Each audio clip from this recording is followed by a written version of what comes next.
En la primavera de 2009, la pequeña Madison Sedbrook era una alegre niña de 6 años nacida en Denver, Colorado.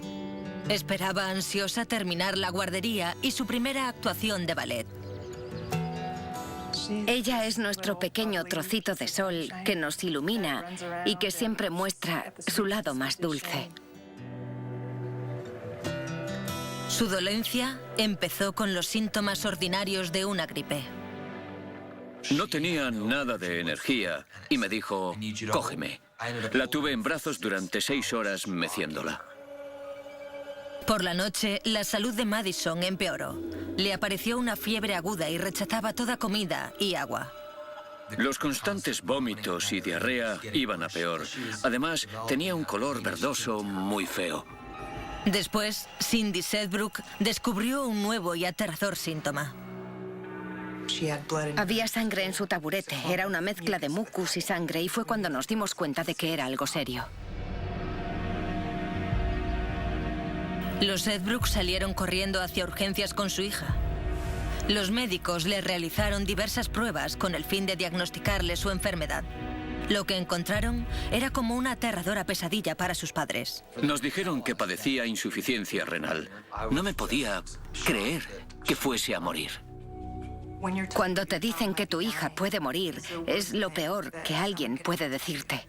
Estaba como apagada. No hacía nada. Apenas respondía. Era como un pequeño zombie. Los resultados revelaron la causa de su insuficiencia renal.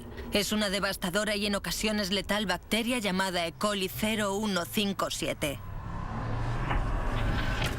El CDC rastrea sin cesar brotes de este patógeno, que hospitaliza a aproximadamente 2.000 estadounidenses cada año. Karen Neal es especialista en epidemias que trabaja en el Departamento de Respuesta a Brotes y Prevención del CDC. Escherichia coli, conocida como E. coli, son un grupo de bacterias. La mayoría de las cepas son inofensivas, viven en los intestinos y pueden ser beneficiosas para la salud. Algunas cepas, sin embargo, en particular el E. coli 0157, provocan enfermedades. Dado que esta dolencia se presenta inicialmente como un dolor de estómago, una víctima de la E. coli 0157 puede encontrarse en una situación de vida o muerte para cuando haya sido diagnosticada. Rob Toukes ha investigado brotes para el CDC durante casi 25 años. Lo primero que hace es matar las células intestinales y luego llega el riego sanguíneo. Es como conducir las células sanguíneas a través de una picadora que las tritura en pequeños trozos y que en algunas personas llega hasta el cerebro. La E. coli 0157 fue originariamente identificada por científicos de los Centros para el Control de Enfermedades en 1982, cuando un brote afectó a 47 personas. Finalmente, los investigadores aislaron el origen: unas hamburguesas que habían sido contaminadas con elementos fecales infectados. En las décadas posteriores al descubrimiento, la E. coli 0157 se presentó como un asesino en serie. No todas las E. coli 0157 son iguales. Hay diferentes cepas que pueden ser más severas. Mata a una media de 61 personas en los Estados Unidos por año y también puede provocar parálisis, ceguera y apoplejías. Y va mutando según va encontrando víctimas. Un pequeño de 2 años ha muerto hoy en Seattle y la culpable, carne contaminada de una hamburguesa de Jack in the Box. El brote de E. coli se extiende por todo el país. Las tiendas de comestibles han retirado de sus estantes las espinacas frescas. El brote se ha extendido por al menos 19 estados, ha provocado una muerte y ha afectado a 109 personas. La contaminación por E. coli no se limita a la comida. Puede propagarse por lagos, piscinas y el agua que bebemos. Y mientras esta devastadora bacteria continuaba acumulando cada vez más víctimas a su paso, médicos y científicos se veían incapaces de encontrar una cura. Mientras Madison Sedbrook permanecía moribunda en un hospital en Denver, las alarmas se encendieron en el Centro de Control de Enfermedades de Atlanta, puesto que Madison no era la única víctima. PulseNet, el sistema de detección de enfermedades del CDC, había localizado docenas de casos de E. coli 0157. Nos fijamos en todos los grupos de toda la nación. Estábamos rastreando esas enfermedades de un modo muy similar al que el FBI rastrea a criminales. En todos los casos, la bacteria tenía exactamente la misma huella genética que la que estaba matando a la pequeña Madison Sedbrook. Eso significaba que era probable que el E. coli proviniese de una sola cepa. Llegamos casi a los 40 casos en los siguientes 10 días, así que el brote estaba acelerándolo muy rápido. Una de las víctimas era Gillian Collins, de 18 años, una universitaria de California del Norte que no acudió a la facultad debido a lo que pensaba que era una gripe. Aún no sabía que había sido infectada con la E. coli 0157. Gillian estaba tirada en el suelo, fuera del baño. Estaba retorciéndose y quejándose. Miré al váter y vi sangre en la taza. En ese momento supe que era grave. Gillian fue llevada a urgencias. Mientras su familia esperaba por el diagnóstico, los riñones de Gillian empezaron a fallar y las pruebas dieron positivo en E. coli 0157. Es un sentimiento de impotencia porque no solo piensas que puedas perderla, sino que tal vez ya la hayas perdido. En el CDC, el número de víctimas seguía subiendo. Con los casos aumentando a lo largo de 25 estados, los investigadores descubrieron que había algo en común entre todos los pacientes. Eran jóvenes. Apenas había alguno por encima de los 30 años y la mayoría estaban entre los 5 y los 19 años y la mayoría eran niñas o chicas jóvenes. Aquello era poco habitual. A finales de mayo, había 53 casos confirmados. Los investigadores del CDC se desplegaron por todo el país. Su misión, determinar qué tenían todas esas jóvenes en común. Su primera tarea era interrogar a la gente e intentar recrear la historia de los sitios a los que fueron, cada lugar que visitaron y todo lo que comieron la semana anterior a enfermar.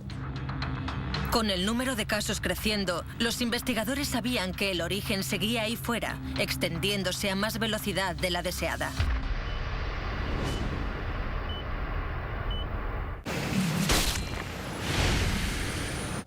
Si comienza a percibir mareos y visión doble, cuidado, se está...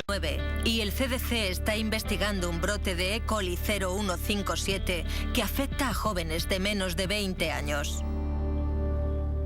¿Era por agua contaminada? ¿Venía de agua potable? ¿O puede que alguien hubiese nadado en agua contaminada? ¿Podría ser por contacto animal en una granja o en un rodeo? ¿Había alguien enfermo que estaba contagiándolo? Pero dado que los casos continuaban apareciendo en más y más estados, los investigadores concluyeron que el foco de la bacteria tenía que ser algo que hubiese sido distribuido por todo el país. Centraron su atención en la comida. Algunas comidas tienen un mayor riesgo de infección por E. coli 0157. Sabemos que la E. coli ha estado asociada con carne picada en brotes antiguos, así que podría ser la carne picada. Gillian dijo, me comí una hamburguesa el otro día en la feria. Y cuando lo dijo supuse que esa hamburguesa era la causante. La carne de hamburguesa es muy propicia para albergar la E. coli 0157. Los ingredientes de baja calidad a menudo son una mezcla de restos del matadero y de un puré compuesto por las partes de la vaca que suelen estar más en contacto con las heces que transportan la bacteria. Una sola vaca contaminada convertida en carne de hamburguesa podría infectar hasta 8 toneladas de carne picada. Pero antes de interrogar a las víctimas, descubrieron que muchas de ellas no habían comido ningún tipo de carne. Volvíamos al primer paso. Ahora notábamos la presión. Ahora sí que teníamos que descubrir qué era. Dado que la mayoría de infectados eran chicas jóvenes, empezaron a pensar en alguna actividad que las chicas hicieran y que los chicos no. Y pasamos bastante tiempo indagando en profundidad. ¿Has comido chocolate? ¿Has comido algún tipo de dulce extraño? Teníamos que saber qué dulces comían únicamente las chicas y no les dimos nada que un adulto no comería. Los investigadores compilaron una lista de comidas que habían propagado el E. coli 0157 en brotes antiguos. Entre esas comidas había fresas, que pudieron verse afectadas por las heces de un animal en campo abierto. Las sandías y los melones pueden contaminarse debido a agua en mal estado durante el proceso de crecimiento. Los vegetales crecen en el campo y a veces hay animales recorriendo esos campos, defecando en ellos, y sus heces pueden estar contaminadas con la E. coli 0157, que pueden contaminar el suelo, contaminar el agua y podría ser absorbida por las propias frutas y los vegetales. Los investigadores hablaron con todas las víctimas y sus familias para determinar si habían comido ciertos alimentos de la lista. Pero después de 3 meses de brote, el CDC todavía no había identificado ni una sola comida en su lista que todas las víctimas tuvieran en común, por lo que el brote continuaba extendiéndose. Era un brote muy virulento. Estábamos en los 70 casos.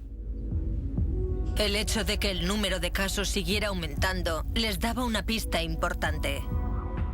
En brotes con víctimas relacionadas se podían ver casos durante 3 o 4 semanas que luego empezaban a bajar, lo que está relacionado con la caducidad de la cosecha. Pero no fue lo que vimos en ese brote. Este no cesaba. Por lo que empezamos a exprimirnos la cabeza para descubrir qué ocurría. Es una tarea detectivesca. Había que tener en cuenta todos los posibles ángulos al mismo tiempo e intentar que dé resultado rápido. Es difícil. Madison Sedbrook y Gillian Collins seguían hospitalizadas y el reloj no paraba. Ni el número de afectados cesaba. Por lo que la investigadora Karen Neal decidió abandonar el procedimiento estándar. Los cuestionarios estándar no siempre hacen las preguntas adecuadas. Y ahí es donde los interrogatorios abiertos ayudan, porque pueden revelar algo nuevo o atípico que no salía en los cuestionarios. El 16 de junio se organizó una enorme conferencia entre varios departamentos estatales de salud. Había unos 70 casos por todo el país y estaba claro que el flujo constante de contaminación por E. coli 0157 no iba a cesar. Tenía que mostrar los resultados de las entrevistas. Noté la presión porque era un caso de mucha importancia. Me guardé hasta el final que todas las personas habían tomado masa de galleta.